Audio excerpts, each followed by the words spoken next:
Hare Krishna, Krishna Krishna, Hare Hare, Hare Rama, Rama Rama, Hare Hare. You chant this Hare Krishna Maha Mantra at least 108 times, makes one round. What is that inner peace that that person can get by being close to Bhagavad Gita? Bhagavad Gita is actually teaching us how to develop relationship with God, how to develop relationship with Krishna, by which you have a harmonious relationship with people in this. I feel that today people really do want to connect spiritually, but somehow they get distracted with modern lifestyle and everything that is going on around them. Why anybody is distracted? Because they are attracted to something Right. else. That is called distraction. Right. See, you may see it as distraction, but it is attraction for something else. I think people usually have this misconception कि if they want to go towards the spiritual path, they have to leave everything behind. Like सब छोड़ के साधु बनना is like often very used term. Do you think that is why people avoid getting more spiritual or going to temples and all that thing, because they are very much attached to the all other materialistic things? Misconceptions are everywhere. We have to remove the misconceptions. Like the biggest misconception every student has, if I get a graduation certificate, I'll get a job. So specifically बच्चों के लिए, students. The secret of Bhagavad Gita is Bhakti, Krishna Bhakti. So Gita Rahasya, the secret of Bhagavad Gita is in one verse, 18th chapter, 65th verse. Manmana bhava mad bhakto madhyaji mam namaskuru mame vaisha satyam te pratijane priyosime.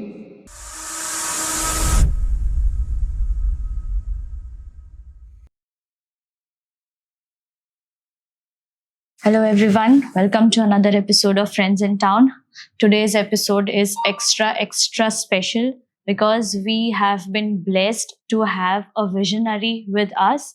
Let us present His Honorable Bhakti Padma Swami Maharaj. Hare Krishna, Hare Krishna Prabhuji. Thank you so much for joining us today. It's an absolute honor, to come around you, talk to you about iskon, and understand how an organization which is so religiously tied up with Lord Krishna, and talk a lot of things. And thank you again for joining us. And I'm very honored and grateful. So let's start by knowing something about you. कि ये आपकी शुरुआत ये यहाँ ISKCON की journey से कैसे हुई? Yeah, I did my marine engineering in Calcutta, and I worked as a merchant navy officer for 3 years. But I was in contact with iskon right from my college days. So I used to go to temple and then serve the temple. Especially I was distributing prasadam, and I used to take many of my friends and organize big festivals, Vakyatra festivals and all, even in my college days itself. I felt an urge that there is a need for education, especially educate people on how to live. The definition of education is being very narrowed down to just getting some degree or a know-how for my livelihood. Really? Right. But that is not education. Just to get a place to live and food to eat and have a family, that's not education. Education is something beyond that. So that education is there in the Bhagavad Gita. And somehow when I was working in the ship, I had a lot of time. I studied the Bhagavatam and the Bhagavad Gita. And somehow I felt that I'm meant for this, not for engineering, though I have a degree.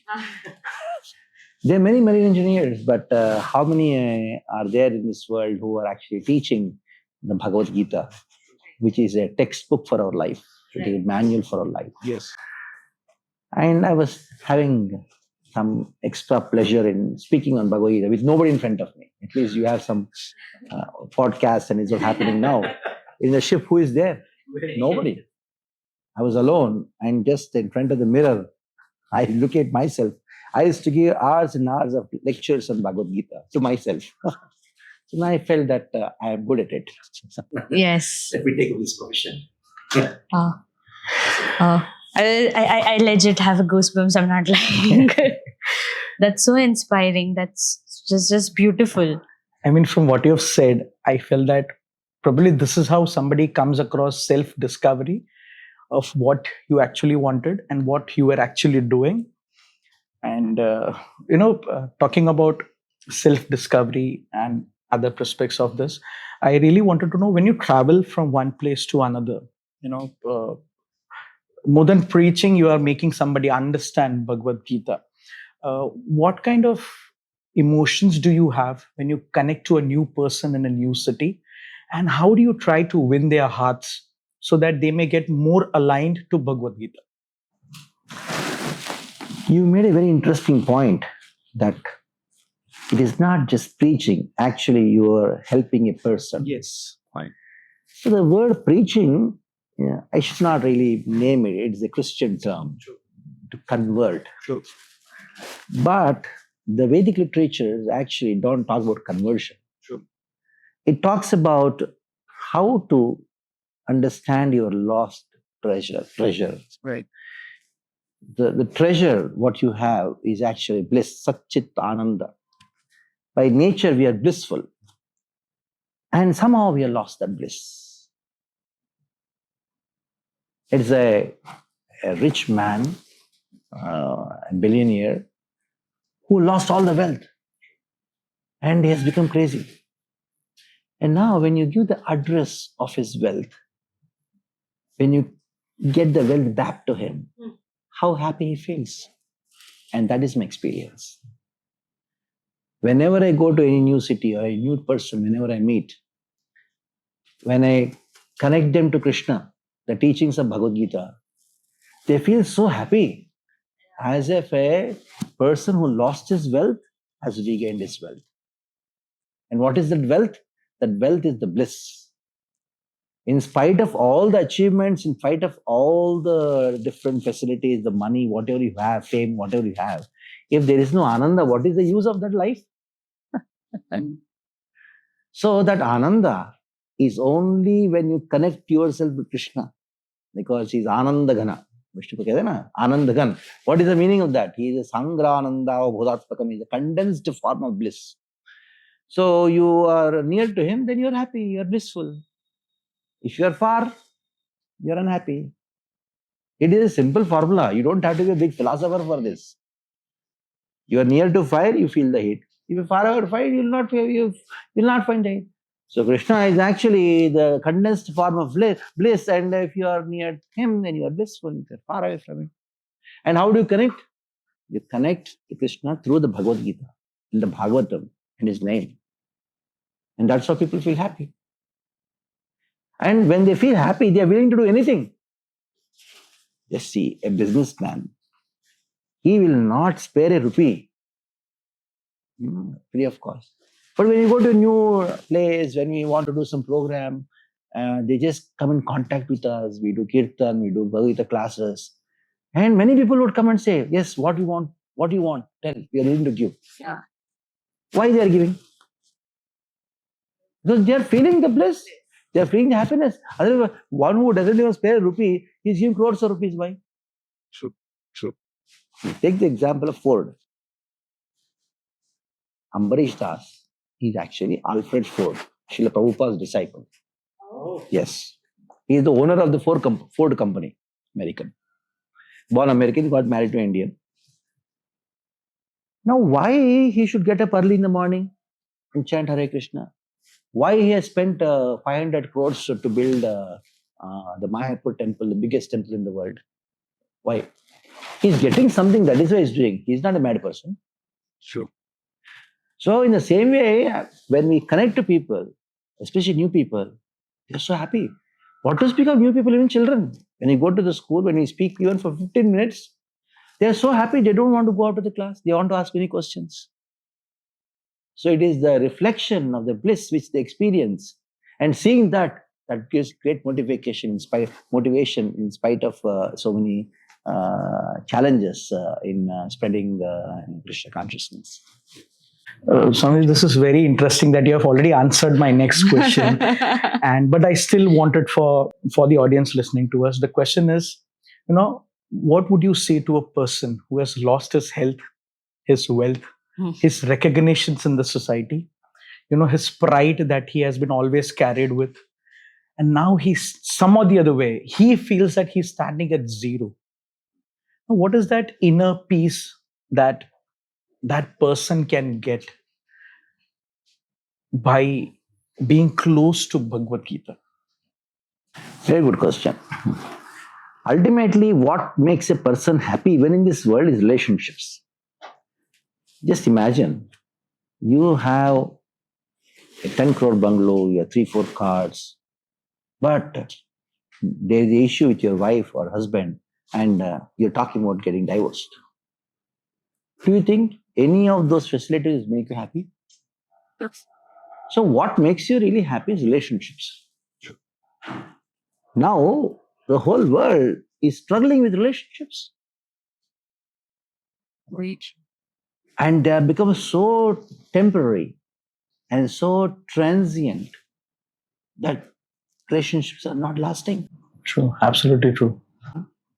So, Bhagavad Gita is actually teaching us how to develop relationship with God, how to develop relationship with Krishna, by which you have a harmonious relationship with people in this world. Krishna, we are all part and parcels of Krishna. Krishna says in the Bhagavad Gita, Mamai Vamsho Jivaloke Jivata Sanatana. Everybody is a part and parcel of Lord. Now, how will you have proper relationship with people when you connect with the person who is the Supreme Lord? Like a young lady gets married. And now she comes to the husband's house and she has a relation with everyone. His friends and his family members and all. Just getting connected to one person will make a whole world in front of him. In the same way, when you get connected with Krishna, then you are happy with people around the world. Just see Srila Prabhupada. He went to the West. You know the story. Most of them know the story. He's an old man. And he got connected to hippies. They were willing to give up their life for Srila Prabhupada. He was a 70-year-old man. And they were all teenagers, youngsters in America. They were just teenagers. And they were into drugs and so many kinds of illicit activities because of frustration. And one of their philosophies of the hippism was that anybody above 30 is actually useless. And now the same people, they were willing to surrender and give up their life even for Srila Prabhupada's teachings. Why? Because he saw Krishna in everybody's heart. He did not see them as drug addicts. He did not see them as Americans. He did not see them as, okay, these people are like crazy. He felt compassionate, seeing their struggle. So that is how a person who is zero can become a hero just by connecting himself to Bhagavad Gita and Krishna. All the lost glory will manifest. Bhagavad Gita, Arjuna himself is a proof. What Arjuna did not have. He had defeated Lord Shiva and attained Pashupatastra. Yes. He practically defeated all the demons, Nivada Kavachas. So much of achievements Arjuna had, but his situation was that he became a zero in front of everybody in the battlefield. Just imagine a king like Arjuna crying in front of the soldiers, simple soldiers in the battlefield, became a zero. Yep. What happened? Just that 45 minutes treatment. Let us forget religion, let us forget spirituality. Let us talk about treatment. Bhagavad Gita is a 45 minutes treatment which Krishna gave to Arjuna. The same Arjuna who said that, Nayutsya Govinda, I am not going to fight Govinda. And what did he say then? Karishye vachanam tava. He stood up and fought. And that is why Sanjay says, Yatra Yogeshwaraha Krishna, Yatra Partho Dhanurdaraha. Tatra Shrir Vijayo Bhutir, Dhruvanitir Matir Mama. Wherever Krishna is there, wherever Arjuna is there, definitely there will be victory. There will be Shri, all the opulence. Arjuna practically lost all the glory in spite of having it. In spite of having it, he lost it. It's called depression. Depression means what? In spite of having it, you don't have it. Right. So he got over it and became victorious.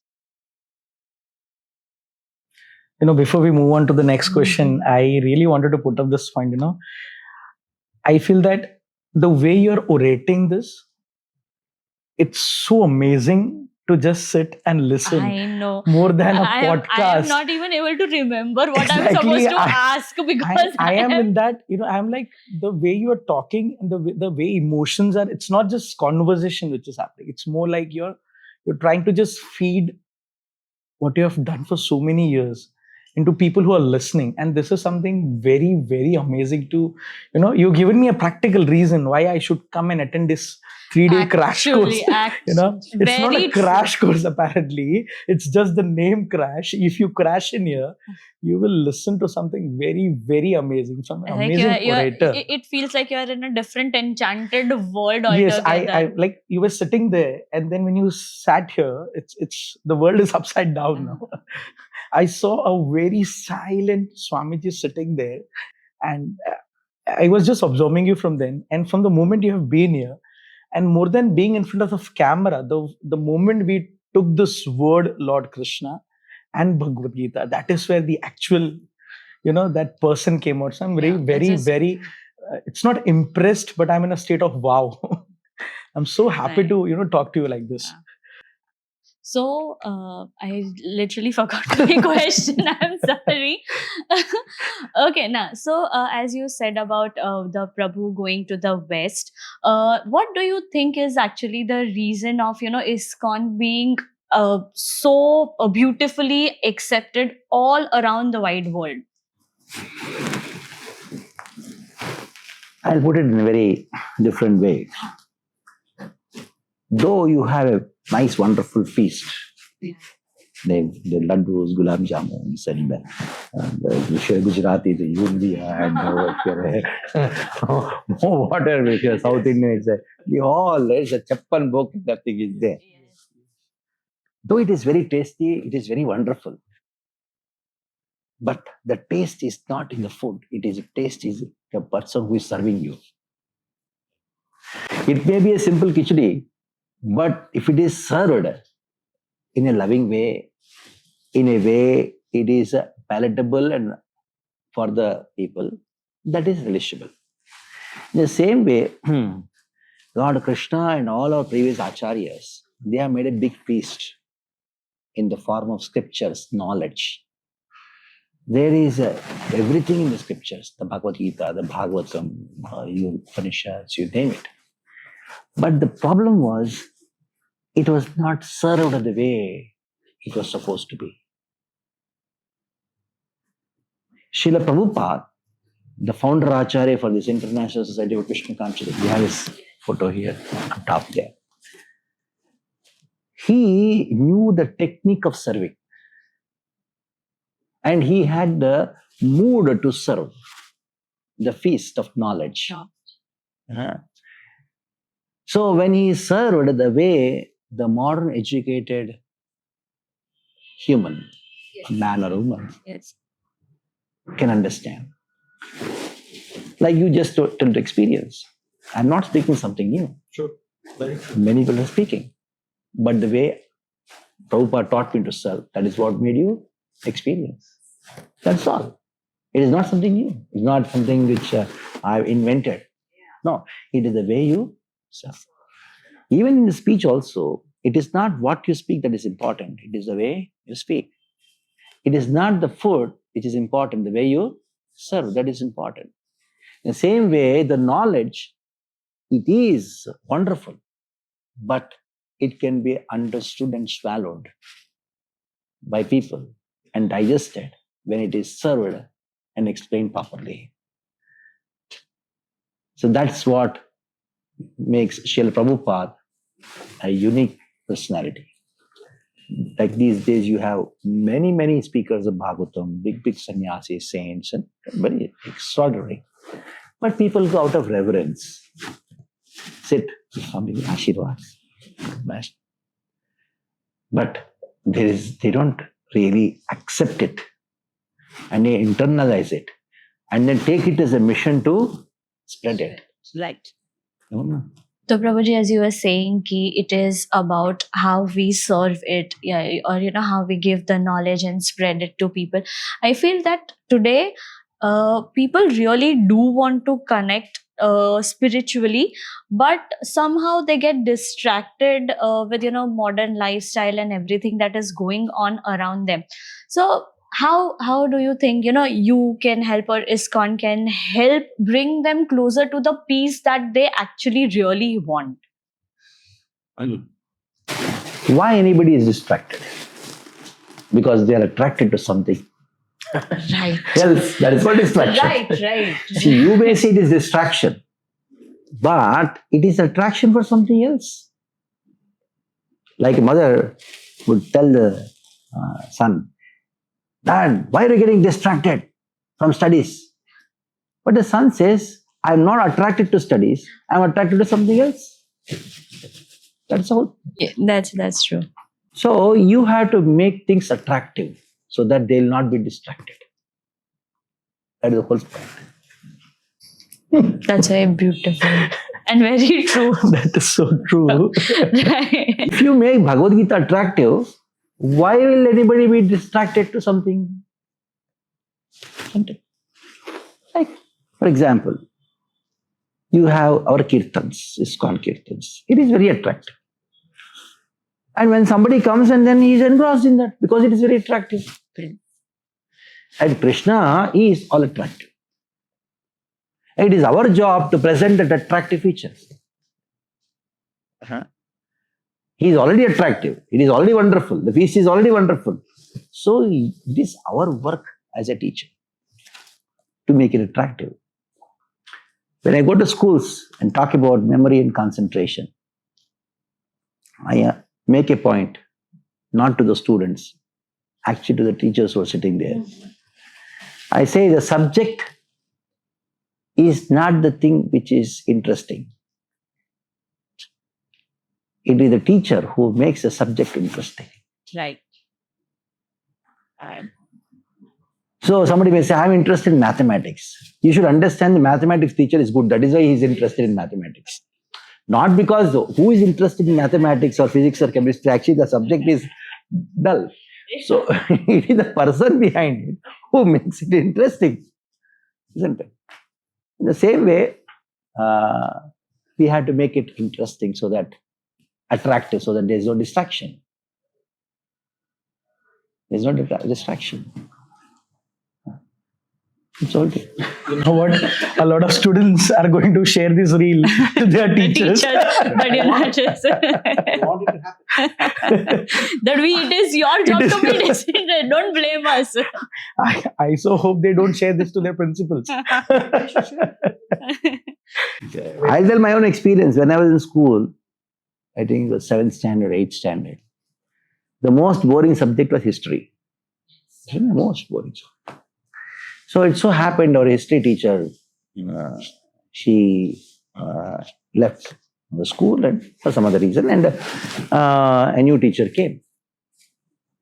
And we thought, another new teacher, another boring, small student.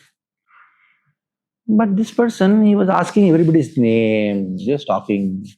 3 sessions went only talking, no class, nothing, no reading. And we are so happy to have a history teacher who doesn't take history class at all. The same Babar, Akbar, what he built roads, he put trees, same stupid stuff, which they have never done anything. We knew it's a lie, it's a blunt lie. Everybody knows, right? It's crazy. So we started loving him like everything. And gradually, after 4 or 5 sessions, he said that, are you all willing to do what I say? Ah, yeah, I'm willing to do it. He said, just when you go home, read these 5 paragraphs, and make 5 questions. That's all. Everybody scored above 90 in history. That's amazing. He did not teach anything.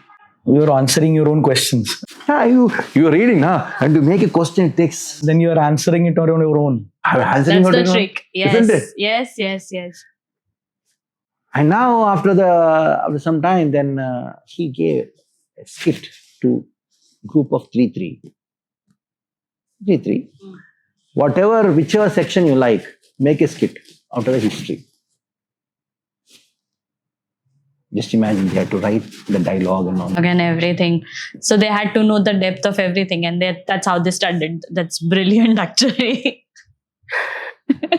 So Swamiji, often a lot of times people talk about success in education. Bacha IAS ban gaya, so they celebrate. Often business mein success, buy a new house, a car, as you mentioned earlier. Nobody's talking about spiritual success as a prospect in their life, and the world is moving so fast. I was recently talking to somebody, 2025 just came and it is just going. So how would you enlighten people listening about spiritual success? See, first you spoke about education. Education always has 3 components to it. And it is very famous even in the Vedic system, even in the Western world also. And is known as knowledge, skills and values. Right. Like for example, somebody is a very good doctor. He passed the examination, nice, and he is now MD. But he doesn't have the skill to deal with the patient. Then, Sure. he's having a lot of knowledge. He can say this thing, but if he doesn't have the skill. Okay, he has a skill, and he's making a huge business out of it, and in spite of many doctors in the town, and this doctor, everybody loves to go to the doctor. But he doesn't have the values of being a doctor. That is compassion. He is minting money, and he may be a surgeon, and he is stealing the kidney. Yeah, that does happen, actually. He's a very good doctor, wonderful, and he writes a prescription saying that you have to buy only from this store, and you have to get all this tests done only from this laboratory. So the value is not there. So the values can only be cultivated when you take shelter of scriptures. Spirituality, when we say the word spirituality, what is your understanding about it? So because of lack of proper understanding of this word spirituality, people try to keep it as secondary. Rather, I'll put it in a different way. It is an integral aspect of your life. Spirituality is an integral aspect of your life because you are living because of the spirit soul in your body. So everybody is spiritual. Some understand, some don't understand, some are trying to understand. Just because you don't understand, that doesn't make you non-spiritual because you're talking. Dead body doesn't talk. Why? Because there is no spirit soul in it. You are talking. The very fact that you are able to talk, that means you are spiritual, but you are ignorant of it. That is the problem. The problem is not somebody is interested or not interested. The problem is about ignorance. That is the problem. So when you understand that I am living, it is because of the presence of spirit soul. Once it goes, it's a dead body. So do you have any understanding of the spirit soul?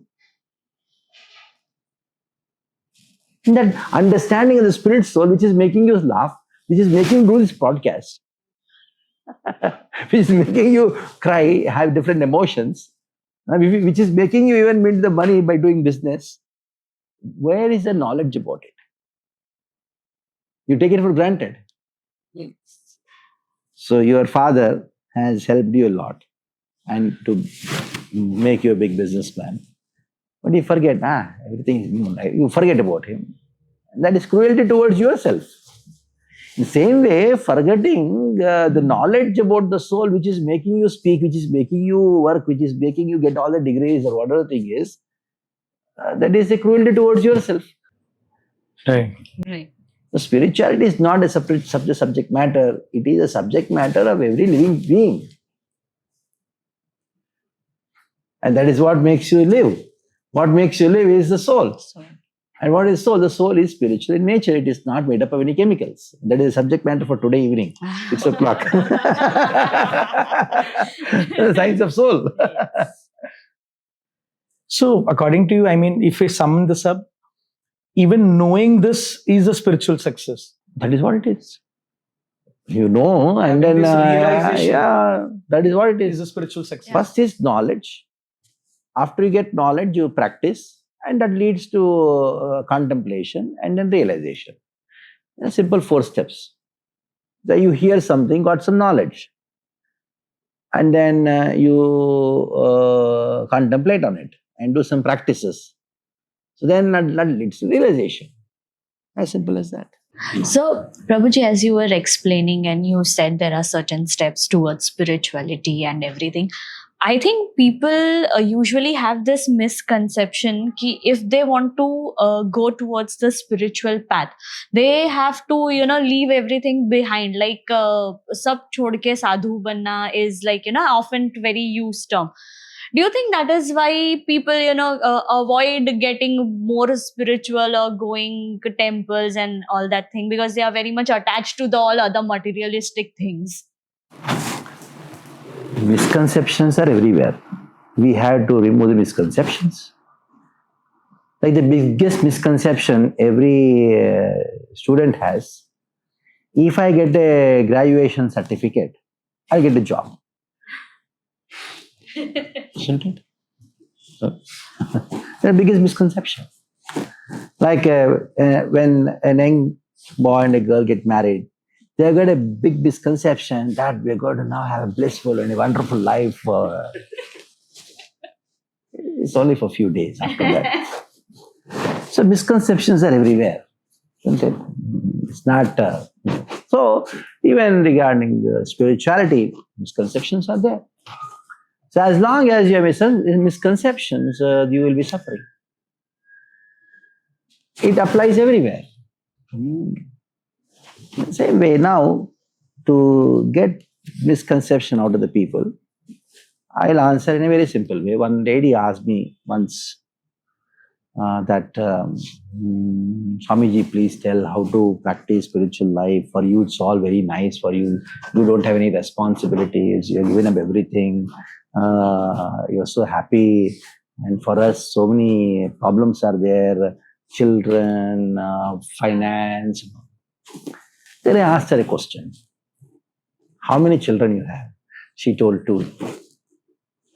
I have 25 children in my ashram. They are brahmacharis who are staying. I am the senior. 25 children.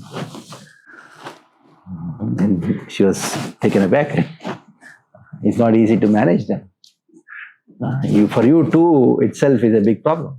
Now tell me, I have 25, you only 2. I told, what is the monthly electricity bill for your house? Maybe sometimes 500, 700 rupees, maximum 1,000. Then I told, in Vapi we are paying around 50,000 rupees electricity bill per month. Now you're going to come and pay that? Huh? Now, this one section explained to how spirituality doesn't mean running away from responsibility. That is what Arjuna was doing. Arjuna wanted to run away from responsibility. Then as Krishna told, you take up this responsibility as a satisfaction for me, for Krishna. When you take up responsibilities for Krishna, that is called spirituality. Actually, Giving up what? What did I give up? Rather, I am more busy now than when I was a marine engineer. Actually, I am more social than when I was a marine engineer. One student asked me this question, Swamiji, you gave up everything and you joined iskon. Then I told, how many parties you attend every day, every week? She was shocked to be, hardly one or two, maybe, not even that. I told, every day I have a party. What do you do in party? You sing, you dance and eat and speak, isn't it? That's what we do. If you come to a temple, what is it? You sing, you dance, kirtan, you eat prasad, and you discuss. That's what you do. So, earlier, when I was at home, I had only a few family members, father, mother, grandfathers, and a few friends. Now the whole world is my family. So, there is a misconception. Arjuna himself is a proof. The first student of Bhagavad Gita, let us not use the word Bhagavad Gita, the first student of spiritual science. Arjuna, first student of spiritual science. He had 4 wives. He is a king, most responsible person.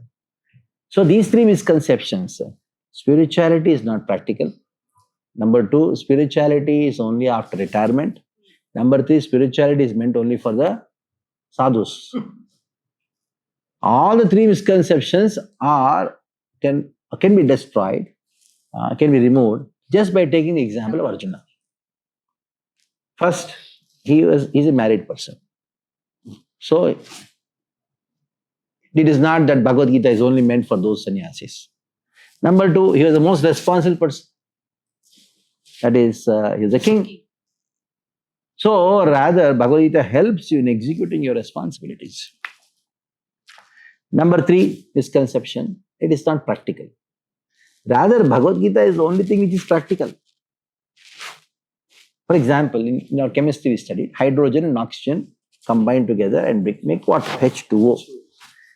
Even those who don't know it, still they are drinking water, isn't it? Even though you have no knowledge of it, but it is good to have knowledge. I'm not saying that. But just because you don't know the formula of water, does it mean that you cannot drink water? You can. So what is practical in it? In that knowledge. But Bhagavad Gita is the most practical because it talks about life. It talks about life. It talks about the soul which is making a living. Right. So that is the only thing which is practical. Other books are not practical in the sense that those who are studying accounts may not have the knowledge of physics, but still they are living. Right. One who may be engineer, but he may have no knowledge of medicine, but still he can live. But without the knowledge of Bhagavad Gita, though you are living, you are not living. That is the situation. People are living, breathing, but they are not living. Because life means ananda, bliss. Where is that? That's actually so true. What is the use of living without bliss? That is why people are committing suicide in spite of all their achievements. They're frustrated. So Swamiji, normally हम अभी जो भी discuss कर रहे हैं ये है regarding how do you balance your life, with Bhagavad Gita. मुझे ये समझना है कि it's a very deeply written scripture. How does somebody balance the social media, the AI which is all around, and specifically the individual distractions that everyone faces? उसको हम कैसे balance कर सकते हैं भगवद गीता से? I'll try to explain it an example which recently I had a discussion with one of the mothers. She told, my son is always into mobile and what to do I don't understand. Please explain what should be the solution for it. Then I told, why the child is into mobile? Understand? Because he wants something very interesting and entertaining, isn't it? Now, if you really think you are the mother, you become the mobile for your son. Now you want to watch TV, huh? Gar Gar Ki Kahani, and you want your son to give up mobile and then just study? You be. I remember my mother, when in school, she was with me always, playing cards. Just play. And now you want to do your job, you want to have your promotions, and you have your own social life, and that means mother is a full-time job. So, in the same way, you fill the internet space with Bhagavad Gita. So if they are distracted from one verse of Bhagavad Gita to other verse of Bhagavad Gita.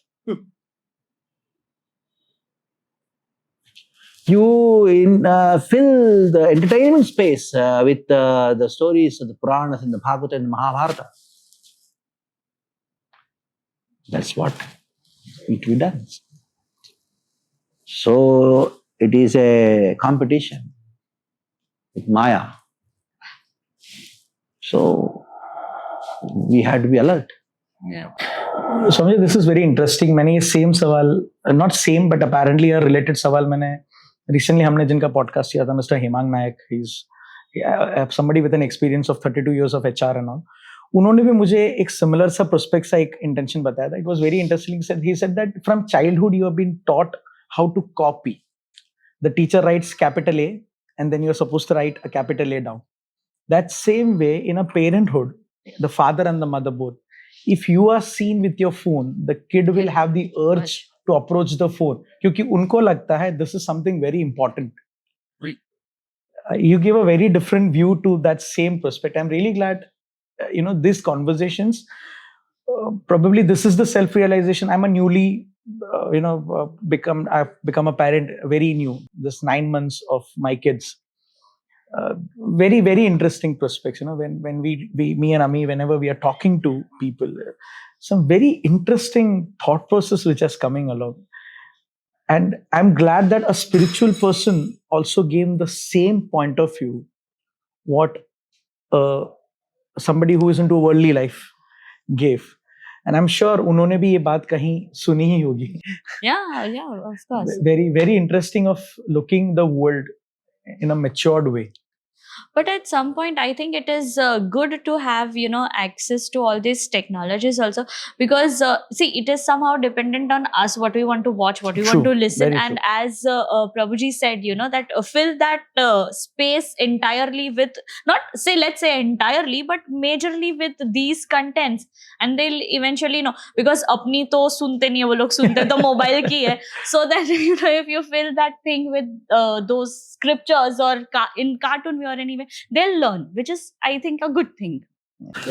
Let me come back to your point that what I just echoed what an older person was telling. See, where did the world come from? It is coming from Krishna. So how to lead a worldly life also comes from Krishna.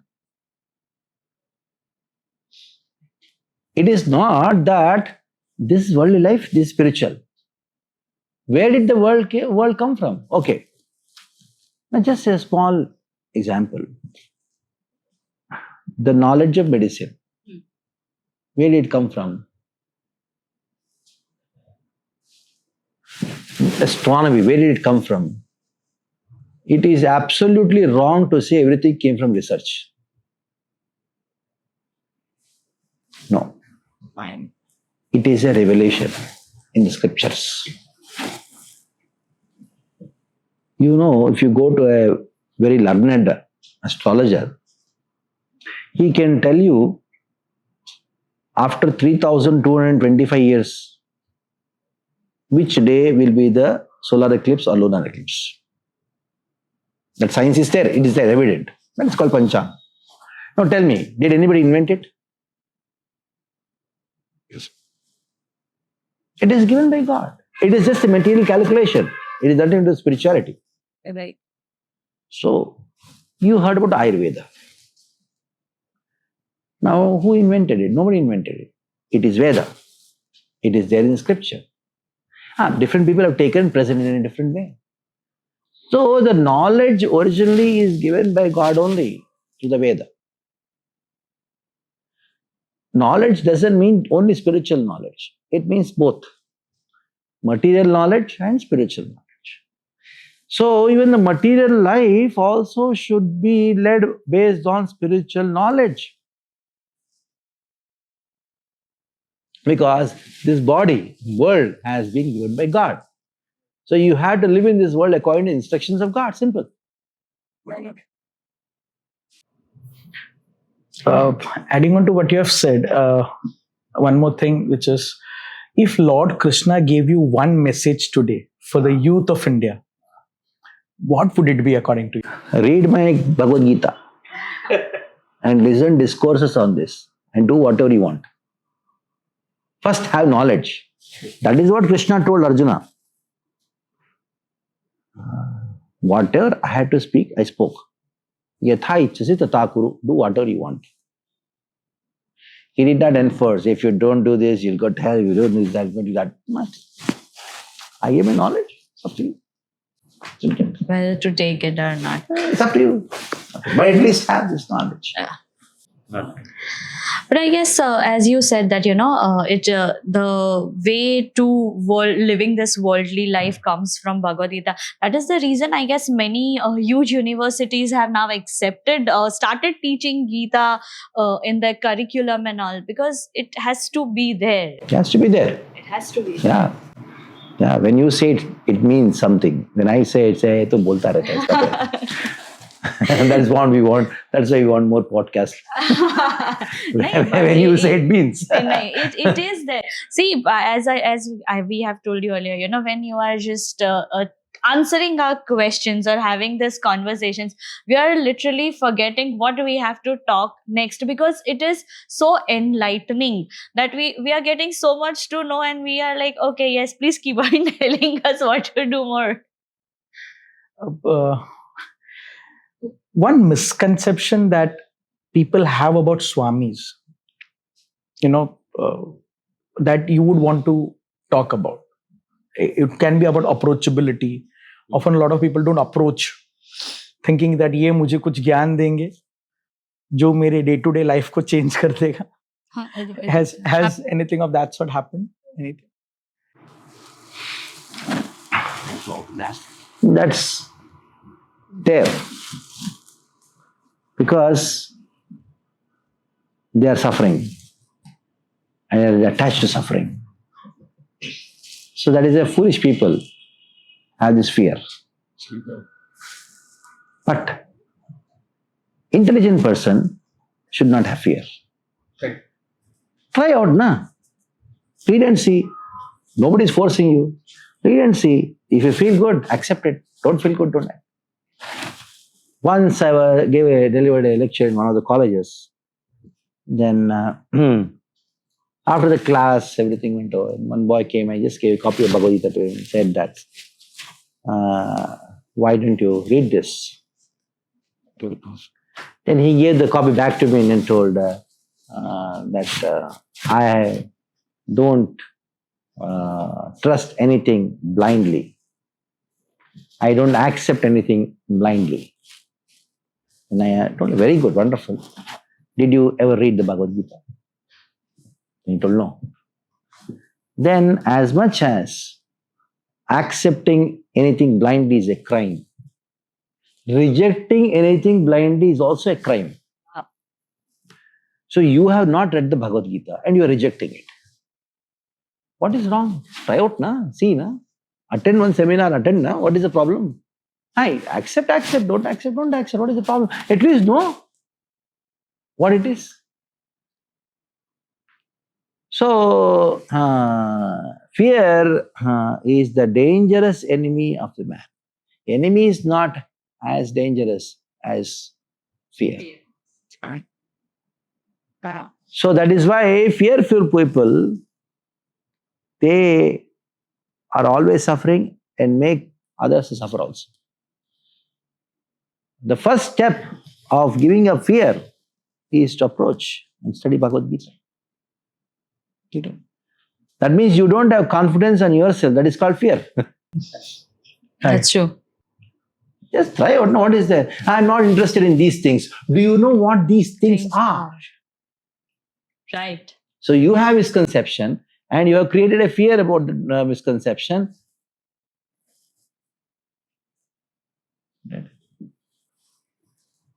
One of my friends, when I was in the college, I used to go to temple. Why don't you come along with me? मुझे डर लगता है. Then I told, किस बात का डर है? What is it? Come na, nice prasad. Everything is there. मुझे बहुत डर लगता है. So what fear of what? तो मैं सब कुछ छोड़ के तुम्हारे जैसे बन जाऊंगा. And I was also studying. I was also getting good numbers. No, सब तुमने सब कुछ छोड़े. मैं what did I leave? तुम दारू नहीं पीता है, तुम सिगरेट नहीं पीता है. I told that. No, how? You only told yesterday night, I want to give it up. Next day you say, I'm afraid. You only told me. I'm so surprised. How bol diya hai. So crazy. He wanted to give up.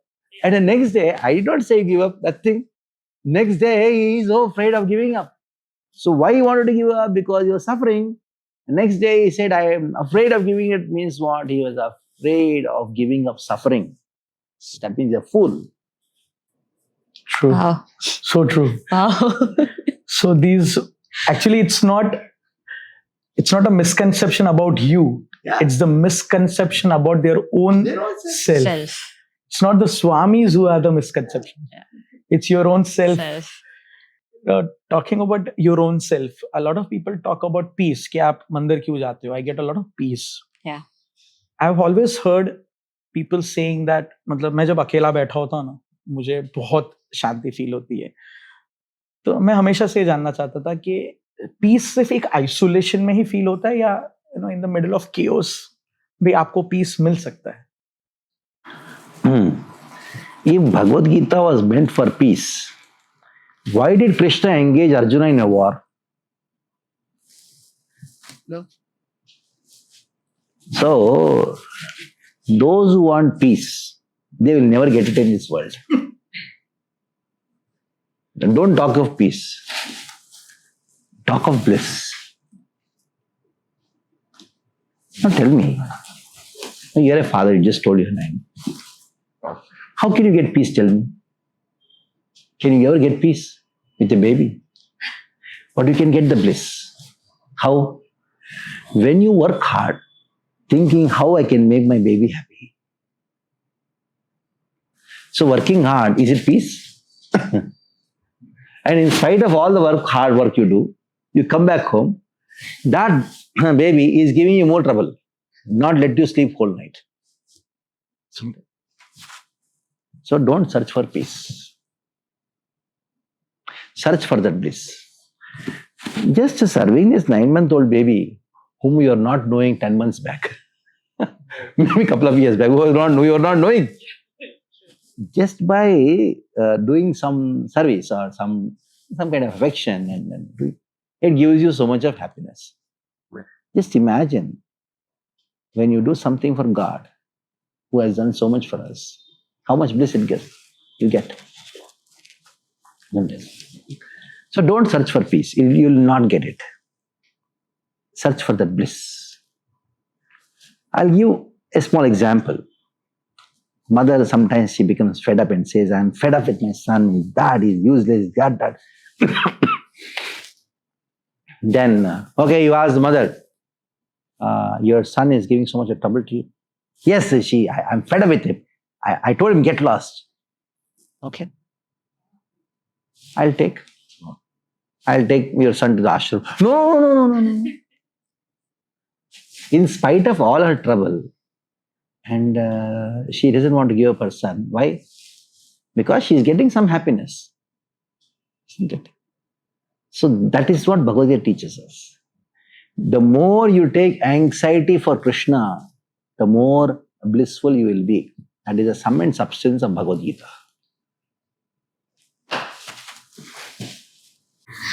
You were telling us that, why if you want everybody to get involved into spirituality, we have to make it little interesting. Now, I have attended a lot of ISKCON's kirtans and everything, and it is just amazingly fabulous. But I have also seen people with me and around me who are only engaged here for the kirtans because, of course, they are very entertaining, and then it is like, हाँ ठीक है ना, ये कर लिया, अब क्या है, now let's just move.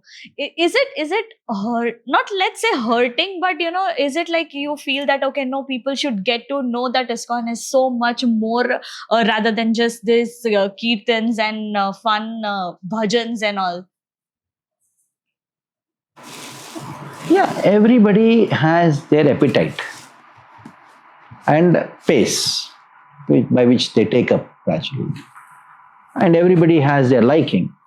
So somehow, if they are at least connected once a week to our programs, in the way they like, they have a personal relationship with Krishna, which Krishna reveals to them over a period of time. Okay. But at least connect yourself and try to connect others. And in different ways and means. Yeah. Somebody is interested in philosophy, well, somebody is interested in kirtan, somebody is interested in darshan. There are some people who are just interested only in doing some seva in the kitchen. I was like that. And initially, when I was in the college, I used to go to temple. The whole attraction was somehow make people sit and then sit prasad and do some strong physical activity. And then at the end, whatever is left over, then take prasad and then be happy and come. So somebody is interested in that. Somebody is interested in building a temple, somebody is interested in certain things. So Krishna consciousness is a very dynamic and multi-faced movement. So to connect thousands of people, lakhs of people according to their own taste and mentality. Talking about ISKCON as a place where you have led your college life. Very interestingly, I've studied in Vidyanagar, Vallabh Vidyanagar, Anand. And, the ISKCON Mandir over there is a hub for students. That place is a hub for students. But if at all you're walking by the ISKCON Mandir at 5 o'clock, 6 o'clock, 7 o'clock, you will see so many students being inside, praying. A lot of people often discuss ke prasad to hai. The prasadam, people go and enjoy prasadam. I wanted you to help out those kids, if you can give them one verse. I know Bhagavad Gita is about a lot of scriptural things, but one verse that keeps you going wherever you are, because ये वही बच्चे हैं जो घर परिवार से अलग होके एक नई सिटी में आए हैं, पढ़ रहे हैं, जान रहे हैं लाइफ को. What one verse would you tell them? We even in Mumbai, we used to go Juhu's ISKCON. We used to go there every weekend just to sit, do one or two jap, and then we would just come back. It would feel so good. All 28 girls used to go there together. So specifically बच्चों के लिए, students. So I'll give that Gita Rahasya. The secret of Bhagavad Gita is Bhakti, Krishna Bhakti. So Gita Rahasya, the secret of Bhagavad Gita is in one verse, 18th chapter, 65th verse. Manmana bhava madbhakto madhyaji mam namaskuru mame vaisha satyam te pratijane priyosime. Just become a bhakta of Krishna. How? Manmana bhava madbhakta. Think of Krishna. Does it take anything? Does it cost anything? It doesn't cost anything. Yeah. And just imagine, you think of Krishna, your life will be so blissful. Manmana bhava madbhakto madhyaji. If you find time, come to temple. Have darshan. You may not go inside the altar and then do the puja and all. Just have darshan. Sit for some time. Talk with devotees. Your obeisances. Mam namaskuru. Take some prasad. And if you feel like, sit in the class and hear. See, there is no hard and fast rule in Krishna consciousness. Just practice this verse. Manmana bhav madbhakto madhyaji mam namaskuru mami vaishi satyam te pratijane priyosime. If you do these activities, you will become dear to Krishna and Krishna becomes dear to you. And you can practice this verse according to your nature, your liking. That's all. In this current world, whenever you're talking to a student who is just going to pass out or who is just learning things, सभी लोग है ना entrepreneurship पे बहुत बात करते हैं. I wanted you to throw light on how can spirituality and entrepreneurship both go hand in hand. Very good question. I'll answer this question in a way as an entrepreneur would do. This happened, I was in Jew temple for some other purpose. It was many years back, it was 20 years back, more than 20 years back. I'm very junior in the entire iskon world at that time. In Jew temple is a very big temple, and it's on Mila Road, and then I had to meet one of my guru, and it so happened that the meeting got over in 5 minutes. I'm just sitting in the temple courtyard, and all of a sudden, one devotee, he comes, and then says that, the speaker who was arranged for the lecture in NM College, Management College, a very prestigious college, he is now not well. He has got sickness, stomach. He's not coming. I don't know who's going to come. Please come, please come. What is this? I have to NM College. I'm not prepared, nothing. No, we have heard your class, you come. I just went. And then we were already 15 minutes late, and all the professors, the whole auditorium is full, and I gave a class. In a 1 hour class, I was not even knowing the subject. After that, when I asked any questions, many asked some questions. One boy who stood up, was very arrogant, told Swamiji, you are teaching us management. Our college has produced directors of this company, now vice president of this company. We are managers, business management. And who are you to come and teach us? That was the tone. People were not happy with the way he was talking, but still I was smiling and then made him sit. And I said that, have you ever seen a company which has more than 400 branches around the world, where more than 10,000 people are working full time, morning 4:30 to 10 o'clock, and more than 1 million people are working half time or part time? Interestingly, this is a multinational company, and so many people are working, but none of them are paid. He was shocked. He was not able to understand. And I'd like to introduce the CEO of the company. It is Srila Prabhupada, the founder Acharya for the International Society for Krishna Consciousness. Now, I don't know management. And I was called as an ad hoc speaker. It's not planned. Anyhow, you tolerated me for 1 hour of speak. Now, the simple definition of management is a minimum input, maximum output. Now here you have an acharya. We call it as an acharya. You may call him as a manager. It is zero input and maximum output. And he sold a commodity which nobody values. Most unwanted thing for a person in this world is spirituality. And it is Srila Prabhupada who sold it to an American youth. Now tell me, how can you say that Srila Prabhupada, by studying Bhagavad Gita, was not knowing management? Very interesting and a different perspectives you have for whatever we have been asking. Yes. Swamiji, this world today specifically, at least in my surrounding, हर कोई है ना Instagram से सीख रहा है. उनको लगता है स्क्रॉल कर रहा हूँ, देख रहा हूँ, या तो वो वीडियो सेव कर लेते हैं या उस पर एक बार कॉन्टेम्पलेट कर लेते. So the world is just about 15 seconds no.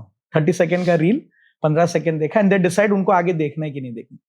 So my question is, what would you say in the next 15 seconds to our audience?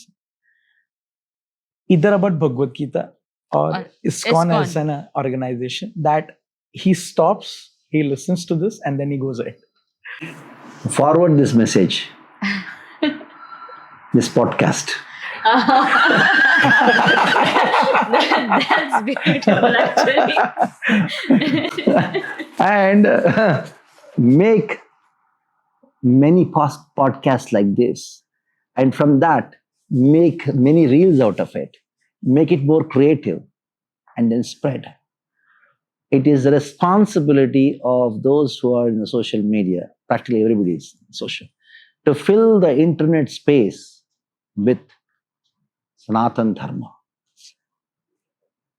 with Bhagavad Gita, with the glory of this land of Bharata, the glory of the tradition what we have. Spread it, fill it.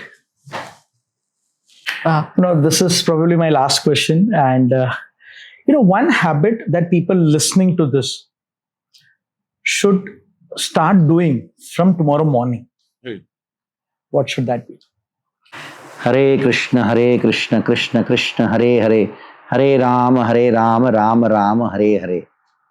You chant this Hare Krishna Maha Mantra at least 108 times, makes one round. You do it. With my request, whether you like it or not, do it. It's a request. You will only experience what is there in it. Thank you so much, Swamiji, for sharing such amazing words with us. This has been an absolute pleasure. That the way you have spoken, and I'm very much sure जो भी इस podcast को सुनने वाले हैं, Yes. It's not about how much did you learn from it, but it's more about how a person who is someone amongst us can speak and can make somebody understand Bhagavad Gita so amazingly. And personally, everybody in Vapi specifically is very much excited for the 3-day crash course which is already happening. No, but I am sorry to interrupt. I actually wanted to know how, like, iskon is a very big organization, as you said, and it is in a lot of big cities and all. We are actually very blessed that you chose Vapi to have a center over here. But what made you choose a place like Vapi? That you're asking a wrong person. You should ask Krishna, what made you choose Vapi and why did you choose him? So, whatever happens is according to the will of Krishna. Yeah. So, he chooses the place and he chooses the person. Like you are here. Anybody could have done it. Sure. The first podcast, 2007, I started coming to Vapi. So, all these years, nobody did any podcast. So it was chosen. Nothing happens by chance. That is what Krishna say. The Upanishad say, Yamyevaishya vinute tena labhyaha. Whomever Krishna chooses, only for that person, he is available. Krishna is available in many forms. In the form of seva, in the form of prasad, many forms. So I got this opportunity to serve Krishna in Vapi. Of course, there many people became nimitta for it, but the prediction is there. By Chaitanya Mahaprabhu, 500 years back only the prediction is there. Prithvi te ache jato nagaradrigam sarvatra prachar hobe mornam. Chaitanya Mahaprabhu told that Prithvi te ache jato nagaradigram, whatever nagara grams are there in the entire world, sarvatra prachar hobe. Everywhere my name will be spread. 500 years back only, this prediction, it is happening. I came to Vapi, I never even knew where Silvassa Daman is now. We have programs in Silvassa and Daman. And then we go valsad. It's spreading everywhere. Thank you so much, Swamiji. Now we have a very special surprise rapid fire round that we do. Yeah, no problem. So the audience won't be seeing us. We'll be standing right behind the camera and we'll do a special rapid fire with you. Yeah. Hare Krishna Prabhuji. Hare Krishna. So Swamiji, welcome again to the rapid fire round of Friends in Town. हमें बहुत अच्छा लगा आपसे बात करके. Few questions that I would really want you to answer as short as possible. Morning prayer या शाम का कीर्तन? Morning prayer. One city in India where you feel the strongest spiritual vibration. Vrindavan.